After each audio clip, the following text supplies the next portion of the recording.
580 standard है, chapter 14 है, page 212 आई cap वाली बुक है।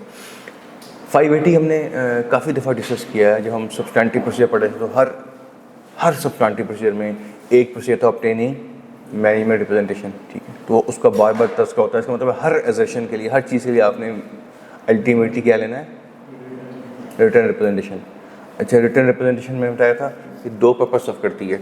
एक तो जहाँ पे एविडेंस अवेलेबल होता है, ये लिया जा सकता है, वहाँ पे ये क्या करती है, corroborate करती है, सपोर्ट करती है। जो एविडेंस लिया है उसको सपोर्ट करती है। तो सपोर्टिव एविडेंस को corroborative एविडेंस भी बोलते हैं, ठीक है। और जहाँ पे एविडेंस पॉसिबल नहीं है, जहाँ जैसे हमने कल 2-3 एग्जांपल्स डिस्कस की थी यहाँ पे, वहाँ पे ये होल सोल एविडेंस है, ठीक है, ठीक है। वहाँ ही कंफर्म करती है, कंफर्म सर्टेन मैटर। अगर डेफिनेशन पढ़ें तो रिटर्न स्टेटमेंट एक तो रिटर्न होती है, वर्बल नहीं है। अगर मैनेजमेंट वर्बल रिप्रेजेंटेशन दे भी, अपना क्वेश्चन आया हुआ कि मैनेजमेंट ने बहुत सी वर्बल रिप्रेजेंटेशन दी हैं, ये शायद यहाँ पे लिखा हुआ तो ठीक है, ना लिखा हो तो अपने इसको याद रखना है कि मैनेजमेंट अगर वर्बल रिप्रेजेंटेशन दे तो उसको राइट डाउन करें, उस सेकेंड इसमें साइन कर दें। आपने यही बोला, ठीक है, क्योंकि ओरल एविडेंस की वो क्वालिटी नहीं है। और ओरल एविडेंस याद रखना है आपने। वो मैनेजमेंट कहते मैंने कह तो दिया, काफ़ी है जी, कह तो दिया मैंने, तो आपने कहा ठीक है जी, क्या जितना मर्जी प्रेशर डाले आप पे अपने एक्सपीरियंस का, एज का, ठीक है। मैं कह रहा हूँ मेरे अल्फाज पे आप यकीन नहीं कर रहे, तो आप कहिए हम यकीन करते हैं, आपकी इज्जत भी करते हैं। लेकिन मसला ये कि जो 580 है ना, 580 की डेफिनेशन है, वो डेफिनेशन में लिखा हुआ है रिटर्न। तो मुझे रिटर्न रिप्रेजेंटेशन चाहिए, मेरा स्टैंडर्ड मुझसे रिटर्न कहता है, ठीक है। मैंने स्टैंडर्ड की कंप्लाइंस करनी। तो अगर जब डेफिनेशन हमने पकड़ी होंगी ना तो चलना आसान होता है, ठीक है। इसमें क्या कहता है, provided to confirm certain matters, जहाँ पे एविडेंस लेना पॉसिबल है, और to support certain other matters, ठीक है, याद रहेगा। फिर कहता है 3 चीज़ें उसने इसमें से निकाल दी हैं कि ये रिटर्न रिप्रेजेंटेशन डेफिनेशन में नहीं आती, जिसमें फाइनेंशियल स्टेटमेंट्स इसमें नहीं आते। मैनेजमेंट चीखेगी कि यार मैंने साइन करके दिए ना अकाउंट्स, तो ठीक है, बुक्स ऑफ अकाउंट्स को मैंने हर इंटरव्यू में मेरा साइन है, हर वोचर में मेरा साइन है। तो स्टैंडर्ड ने क्या किया है, फाइनेंशियल स्टेटमेंट्स को, एजर्शंस को और सपोर्टिंग रिकॉर्ड को, बुक्स ऑफ अकाउंट्स को रिप्रेजेंटेशन की डेफिनेशन से निकाल दिया। तो इसमें क्या रह गया है, written statement in form of a letter, याद रहेगा। अच्छा, जब हमने ऑडिटिंग के सेशन स्टार्ट किया था, मैंने वो चार्टर के लेटर पढ़ाए थे, याद है आप लोगों को। उसमें से एक रिप्रेजेंटेशन लेटर था। और रिप्रेजेंटेशन कौन लिखता है, मैनेजमेंट। किसको, कब, at the end of the audit before signing off, ठीक है। मैंने इसके लिए क्या वर्ड यूज़ किए थे, as near as possible to the date of auditor's report but not after, याद है आप लोगों को, ये वो स्टैंडर्ड है। चलें आगे जी, आगे उसके ऑब्जेक्टिव्स पे आ जाएं। ऑब्जेक्टिव क्या है 580 के, number 1 to obtain written representation from the management that it has fulfilled all its responsibilities.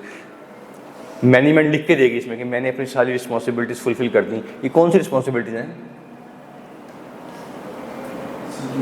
Premise में उसने डिसाइड की थी इंगेजमेंट लेटर साइन करते हुए, वो स्टार्ट में था ऑडिट के, ये ऑडिट कर चुके हैं, पूरा रिपोर्ट इशू करने वाले हैं।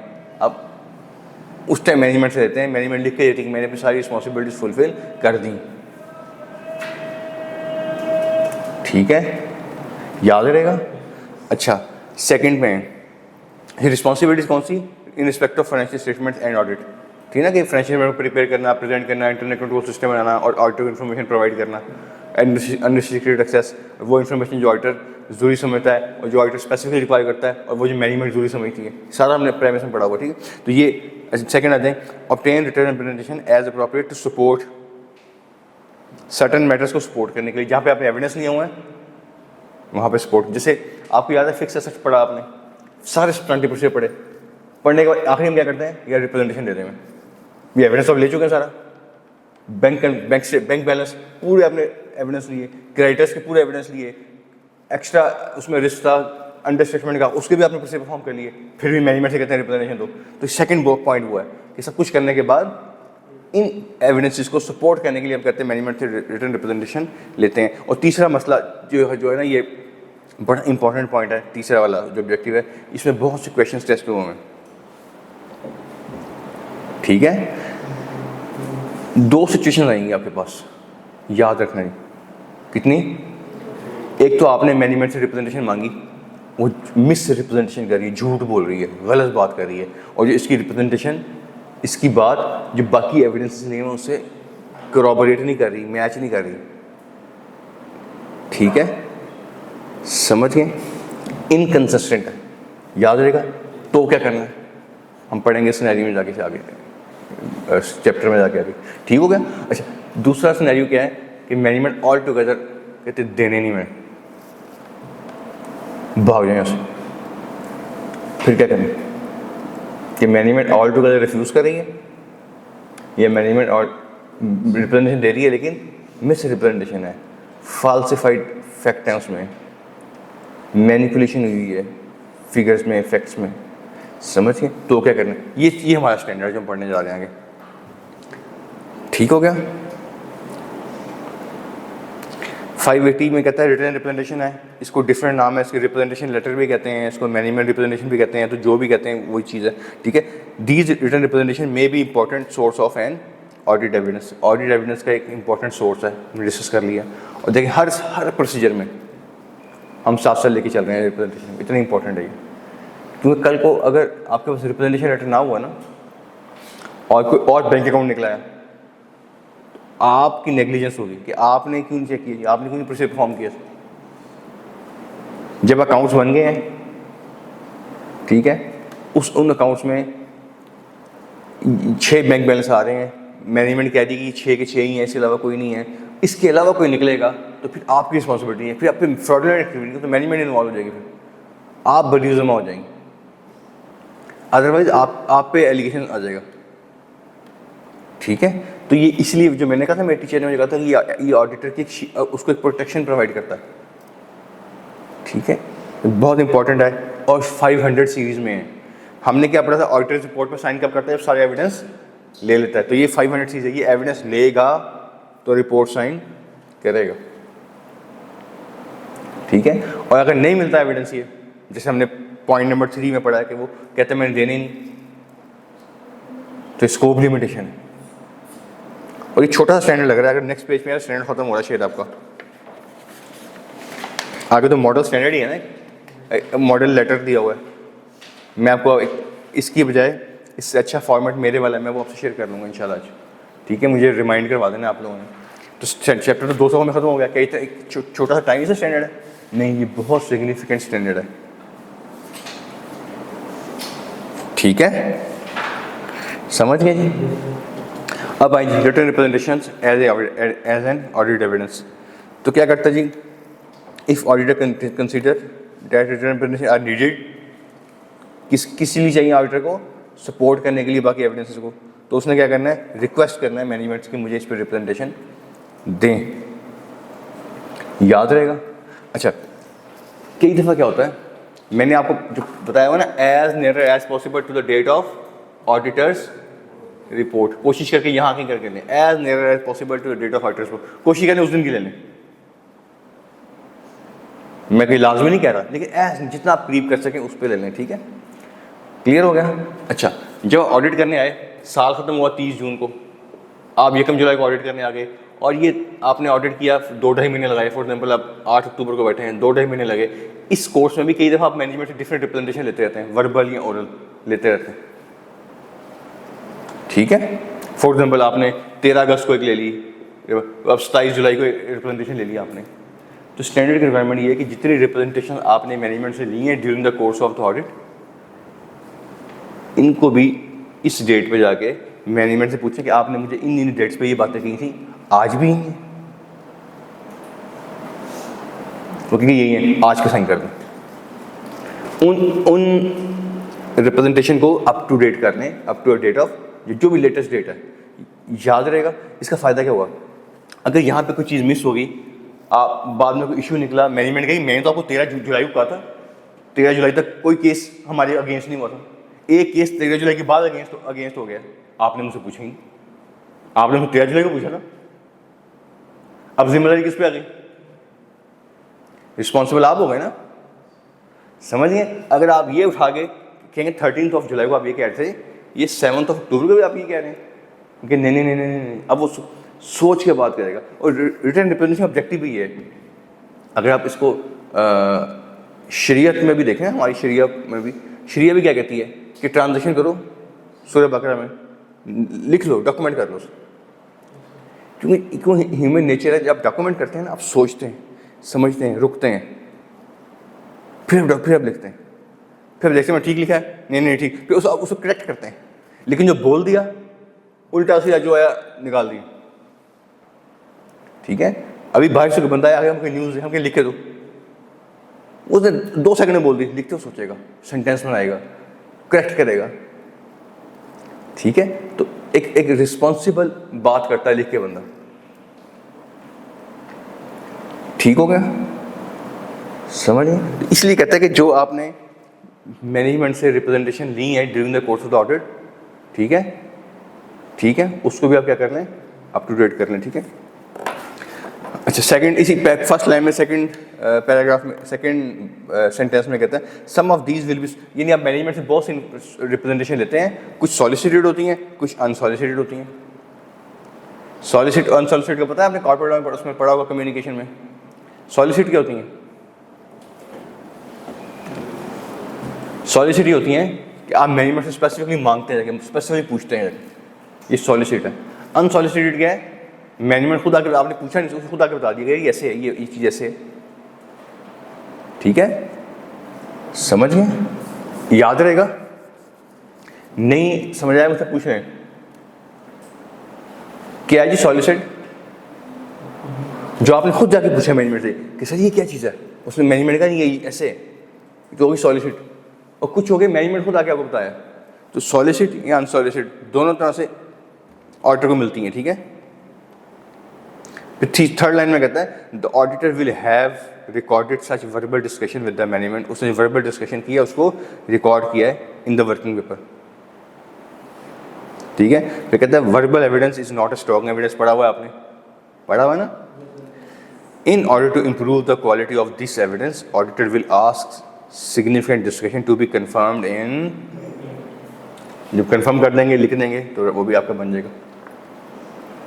आप लेटर की फॉर्म एक शक्ल में ना, अब कैसे मैंने आपसे ये क्वेश्चन किया था, आपने ये आंसर किया है, ऐसे ही था, यस, सिर्फ साइन कर देना और डेट कर दें, ये रिप्रेजेंटेशन। ठीक हो गया?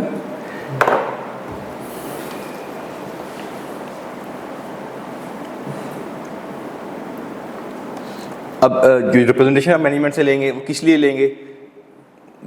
कहते हैं इसलिए लेंगे कुछ चीज़ों को आपने सपोर्ट करना है, लिखा हुआ है ना फर्स्ट लाइन में, इन support of auditors understanding of management intention. अब मैनेजमेंट की इंटेंशन है, उसको कोई एविडेंस नहीं है, तो आपको रिप्रेजेंटेशन चाहिए, और जहाँ पे एविडेंस है वहाँ पे वो उसको सपोर्ट करती हैं। ठीक है, और क्या, और किस बारे में लेते हैं हम? मैनेजमेंट ने अपनी सब जो ऑब्जेक्टिव में पॉइंट नंबर 1 पढ़ा है, मैनेजमेंट अपनी रिस्पॉन्सिबिलिटीज फुलफिल कर दी। ठीक है, और पॉइंट नंबर 2 क्या है? कंप्लीटनेस। रिप्रेजेंटेशन लेटर जो है ना, अगर मैं आपको बताऊँ कौन सी एजर्शन है, तो कंप्लीटनेस एजर्शन है टेक्निकली। इसमें हर चीज़ की भी सारी बैंक ले ली हैं, सारे एसेट्स ले ली हैं, सारी प्रॉपर्टीज आपकी हैं। ठीक है, सारी लाइबिलिटीज रिकॉर्ड कर ली हैं, अनरिकॉर्डेड तो नहीं लगी, सारी एक लाइबिलिटी, हर आप सब ऑल का वर्ड यूज करते हैं बार बार, तो ऑल का वर्ड किस लिए आता है? कंप्लीटनेस के लिए। ये सेकंड पॉइंट ये कहते हैं in respect of the completeness of specific items such as liabilities. हमने ज़्यादा एग्जाम्पल डिस्कस करनी है,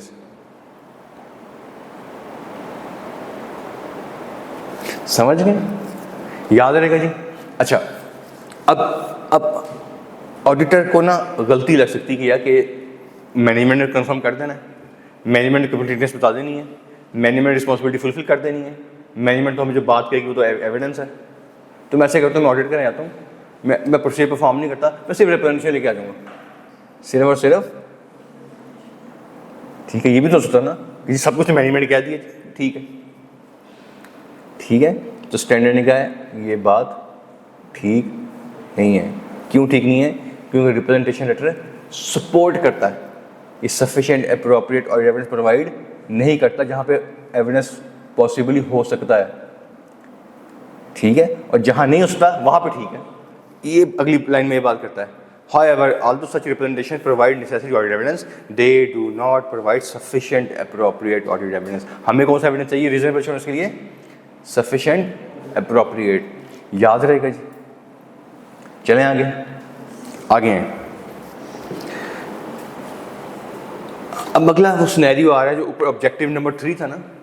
ऑब्जेक्टिव नंबर 3 में दो बातें थी कि मैनेजमेंट रिप्रेजेंटेशन लेटर दे रही है तो मिस रिप्रेजेंट कर रही है या दे ही नहीं रही, या मिस रिप्रेजेंटेशन दे रही है या दे ही नहीं रही। ठीक है, अच्छा यहाँ डिस्कस होता है if management representation if representation provided by the management is contradicted by the other evidence, कि contradict कर रही है।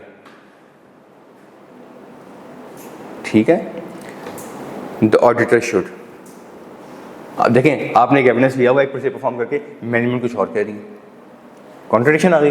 अब आपने क्या करना है, ये पेपर में क्वेश्चन आया हुआ है, तो आप सबसे पहले देखें जो मैंने प्रोसीजर परफॉर्म किया वो ठीक है, मेरा गलत तो नहीं प्रोसीजर, हो सकता है आपकी गलत हो, आपने एविडेंस गलत दिया हो। ठीक है, तो पहले पॉइंट में कहते हैं perform other audit procedure to resolve the matter. ठीक है, देखिए मैंने रिस्क असेसमेंट ठीक की थी, तो ब्रैकेट में कहता है कि कंसीडर वेदर रिस्क असेसमेंट जो है ये रिस्क असेसमेंट या उसका रिस्पॉन्स आपने ठीक किया है, आपके ऑडिट प्रोसीजर ठीक है, उनकी नेचर, टाइमिंग एंड एक्सटेंट ठीक है। ये दो तरह के प्रोसीजर होते हैं ना audit procedures, risk assessment procedures और, तो आपने रिस्क से असेस किया और जैसा रिश्ता रिस्पॉन्स ठीक किया आपने, ये दो ब्रैकेट में दो बातें करता है, मैं फर्दर ऑडिट प्रोसीजर परफॉर्म करने हैं, आप दोबारा प्रोसीजर परफॉर्म करें, देखिए कहीं आप ही गलत तो नहीं, समझ गए। अगर सब कुछ करने के बाद भी मैटर इज स्टिल अनरिजॉल्व्ड, आपको लगता नहीं यार अभी भी मेरा एविडेंस कुछ और है, मैनेजमेंट रिप्रेजेंटेशन कुछ, देखिए ये बड़ा उसको सिस्टमेटिक लेके चल रहा है स्टैंडर्ड।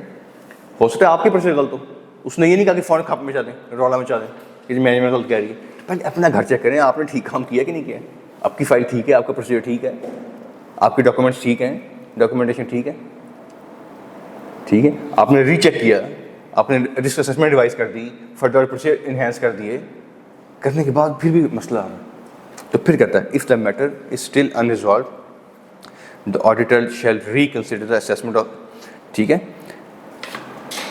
अच्छा अब अभी भी कॉन्ट्रडिक्शन आ रही है, इसका मतलब है अब मैनेजमेंट गलत कह रही है, तो आप असेस करें। देखिए ये जो है ना मैनेजमेंट का गलत कहना, ये छोटा मैटर नहीं है, ये बहुत बड़ा मैटर है। और कहाँ बैठे हुए हैं आप, याद रखें इस ऑडिट की कौन सी फेज चल रही है, थर्ड फेज चल रही है, आप रिपोर्ट इशू करने वाले हैं, ऐसे ही है ना, आप रिपोर्ट पूरा ऑडिट कर चुके होंगे, सारे प्रोसेस परफॉर्म कर चुके होंगे, एविडेंस ले चुके होंगे, तो बिल्कुल लेटेस्ट स्टेज में हो सकता है कल आपने रिपोर्ट इशू करनी है, ऐसी है ना। और मसला क्या आ गया कि मैनेजमेंट जो रिप्रेजेंटेशन दे रही है वो कॉन्ट्राडिक्टरी है, आपने और प्रोसेस परफॉर्म किए तब भी कॉन्ट्राडिक्शन रिजॉल्व नहीं हुई, वहीं की वहीं है, तो इसका मतलब क्या है, फिर आप ठीक हैं गलत है। अगर मैनेजमेंट रिप्रेजेंटेशन गलत दे रही है, झूठ बोल रही है, तो इसका मतलब मैनेजमेंट की इंटेग्रिटी का इशू है, समझ गए। और इंटेग्रिटी आप कहाँ चेक करते हैं, क्लाइंट एक्सेप्टेंस के टाइम पे, प्रिलिमिनरी स्टेज पे, इसका मतलब है प्रिलिमिनरी स्टेज पे आपसे उसकी इंटेग्रिटी से चेक नहीं की गई,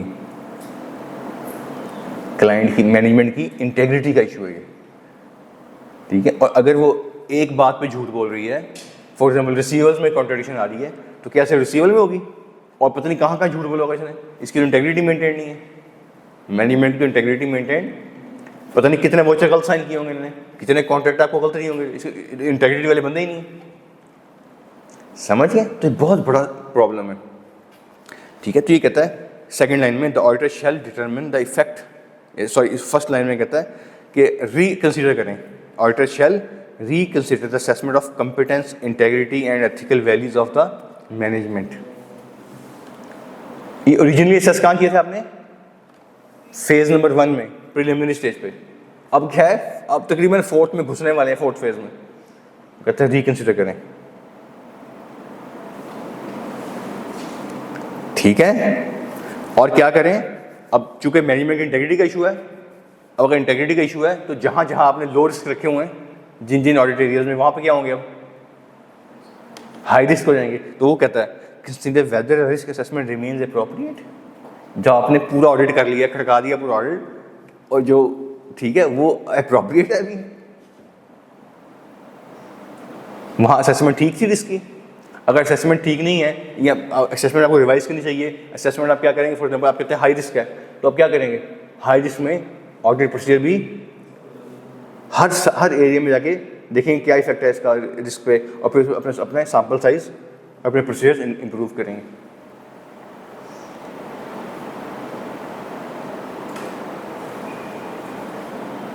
ठीक है, ऊपर वाली लाइन को साथ लेके चलता है। पहला कहता है consider whether risk assessment is appropriate, अगर तो अप्रोप्रिएट है तो ठीक है, लेकिन सेकंड में कहता है अगर अप्रोप्रिएट नहीं है तो वो जो मैंने बात की है कि nature, timing and extent of audit procedure क्या करें, रिवाइज करें। समझें। और फिर कहता देखें कि क्या ये जो मैनेजमेंट की एथिकल वैल्यूज हैं, ठीक है, इसका इफेक्ट इतना सिग्निफिकेंट तो नहीं होगा कि मुझे इसमें इस पैराग्राफ में, कि मैं पढ़ाऊंगा बाद में आपको, कहता है consider withdrawing from the engagement. Management ने किया गया है, मिस रिप्रेजेंटेशन की है, झूठ बोला, तो ये जो है ना मिस रिप्रेजेंटेशन देना, या ये हर जगह होती है, फिर किसी एक जगह नहीं होगी।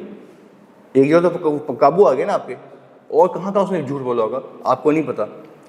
और अगर आपको लगता है इसका इफेक्ट बहुत बड़ा है इस मिस रिप्रेजेंटेशन का, इससे मैनेजमेंट की इंटेग्रिटी हो गई है, तो स्टैंड कहता है, ये नहीं कहता विड्रॉ करते हैं, ये कहता है consider withdrawing from the engagement. किस स्टेज पे कह रहा है, जब पूरा ऑडिट ऑलमोस्ट आपको रात ख्वाब आ रहे थे कि 4 लाख रुपए का चेक आएगा, ठीक है, या 12 लाख रुपए का चेक आएगा, रिपोर्ट आप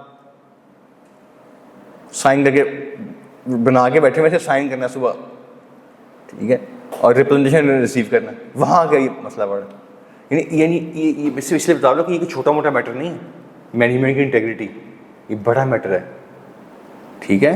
तो कहता है सबसे पहले कहता है अपने देखें ऑडिट रिस्क पे क्या तो फर्क तो नहीं पड़ा, अगर पड़ रहा है तो सेकंड में कहता है रिस्क असेसमेंट चेंज करें, और अपने ऑडिट प्रोसीजर की नेचर, टाइमिंग, एक्सटेंड भी चेंज करें, और फिर कहता है consider withdrawing from the engagement. देखें कि मुझे इस सिनेरियो में रिपोर्ट देनी चाहिए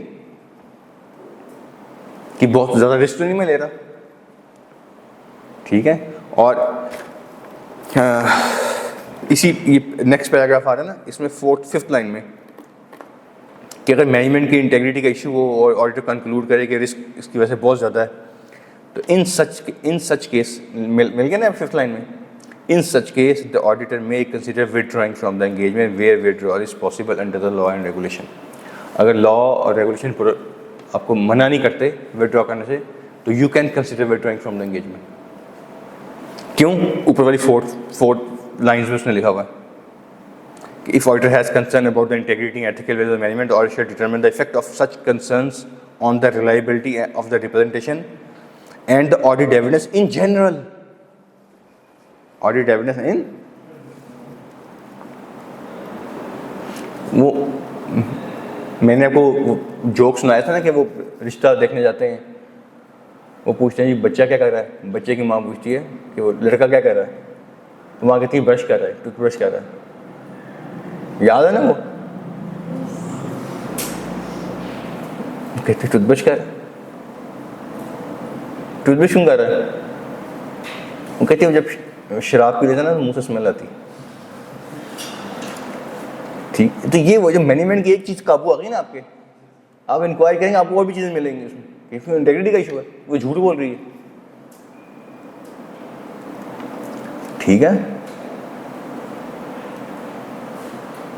वो शराब क्यों पी दी, शराब पीता लड़का, नहीं वो पीता तो नहीं है, वो जुआ हार गया था, टेंशन नहीं पी ली,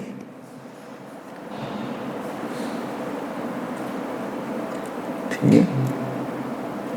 जुआ खेलता है लड़का, खेलता नहीं है, वो उसने कत्ल हो गया था, तो वो हमने फिर ना वो हक क्या कहते हैं उसको, कि वो मुआवजा कुछ देते हैं ना, वो देना था, उसके लिए जुआ खेलने शुरू किया। तो जब आप इंक्वायरी करते हैं मैनेजमेंट की इंटेग्रिटी की, वो बात बढ़ती, वो कहाँ से कहाँ चली जाती, तो देखिए इसका ओवरऑल इफेक्ट क्या है ऑडिट पे, रिस्क असेसमेंट पे, अगर रिस्क असेसमेंट इफेक्ट है तो रिस्क असेसमेंट रिवाइज करें, रिवाइज ऑडिट पर परफॉर्म करें, नेचर डायमेंशन चेंज कर दें, ठीक है। और फिर आप देखिए overall effect in general audit पे क्या है। अगर आपको लगता है कि जनरल से इसकी इंटेग्रिटी और उसका जनरल इफेक्ट हर चीज़ को इफेक्ट कर रही है, तो आप कंसिडर कर सकते हैं विड्रॉइंग फ्रॉम द एंगेजमेंट। ठीक हो गया। याद रहेगा ये सिनेरियो क्या है कि मैनेजमेंट मिस रिप्रेजेंट कर रही है। मैनेजमेंट क्या कर रही है। नेक्स्ट पेज पे आ जाएं, 214 पे। 214 पे उसने एक मॉडल लेटर दिया हुआ, रिप्रेजेंटेशन लेटर। ये भी ठीक लेटर है, लेकिन मैं इससे बहुत अच्छा लेटर आपको व्हाट्सएप करूँगा अगर आप मुझे रिमाइंड करेंगे, ठीक है। और उसको आपने पढ़ के आना है, कोई याद नहीं करना। सिर्फ मैं वो रिस्क वर्ड्स कर रहा हूँ कि मैंने अगर पेपर में एग्जामिनर पूछ ले आपसे कि रिप्रेजेंटेशन लेटर लिख देंगे तो आपको पता हो कि क्या होता है। तो मैं एक प्रैक्टिकल रिप्रेजेंटेशन आपको दे दूँगा, आपने वो पढ़ना है। उसमें आप देखेंगे कि कैसे पूरा हम हर एरिया को कवर करते हैं।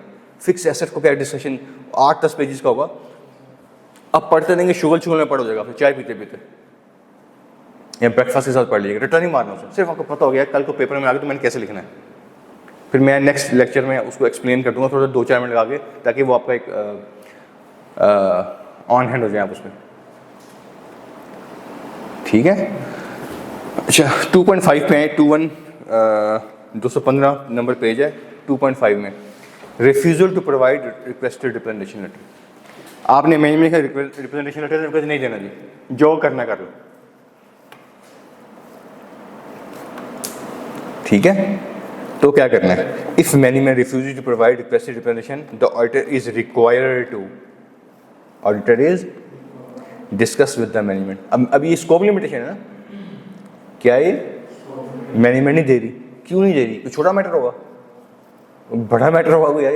और हमने पहले पिछले पेज पढ़ के हैं कि जहाँ पे मिस रिप्रेजेंटेशन देने में कहता है consider withdrawing from the engagement, ठीक है। तो क्या करना है, ये discuss with the management. Second point फिर वही, मैनेजमेंट क्यों नहीं दे रही, क्या मसला है। जब इसने सारे एविडेंस दे दिए हैं, बुक्स दे दी हैं मुझे, अकाउंट्स दे दिए हैं, लिख के देने में क्या तकलीफ है इसको।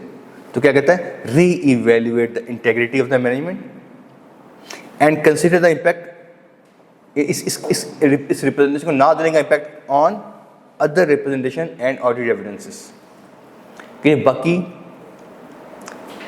जगह पर रिप्रेजेंटेशन दी है क्या वो अभी भी ठीक होंगी, उसकी क्वालिटी क्या होगी अब, ठीक है, पहली बात। और दूसरा, जो एविडेंसेस हमने इनसे लिए हैं उसका क्या करना है, ठीक है। और फिर तीसरे में क्या कहता है, take appropriate actions including considering effect on the auditor's report. हमने पढ़ा कि स्कोप लिमिटेशन है, स्कोप लिमिटेशन है तो, और डेफिनेट मटेरियल है। रिप्रेजेंटेशन का ना देना कभी भी मटेरियल नहीं, उसका कभी भी इमटेरियल नहीं हो सकता, ठीक है। ये इसने लिखा ना, consider the effect including considering the effect on the auditor's report. ये याद रखना, मटेरियल क्या है, कभी भी नॉन परवेसिव नहीं हो सकता। ये डेफिनेटली क्या होगा, इसलिए जो मैं आपको ना स्टैंडर्ड का ला के दिखाऊंगा नंबर, और जो स्टैंडर्ड में लिखा हुआ उसने, स्टैंडर्ड कहता है कि डिस्क्लेम दे दें, डिस्क्लेमर कर दें। क्या कर दें, डिस्क्लेमर कब करते हैं, जब परवेसिव इफेक्ट होता है किसका, स्कोप लिमिटेशन का। Auditor's inability to obtain sufficient appropriate evidence, इसका क्या इफेक्ट होता है, परवेसिव। तो स्टैंडर्ड क्या कहता है, डिस्क्लेमर कर दें,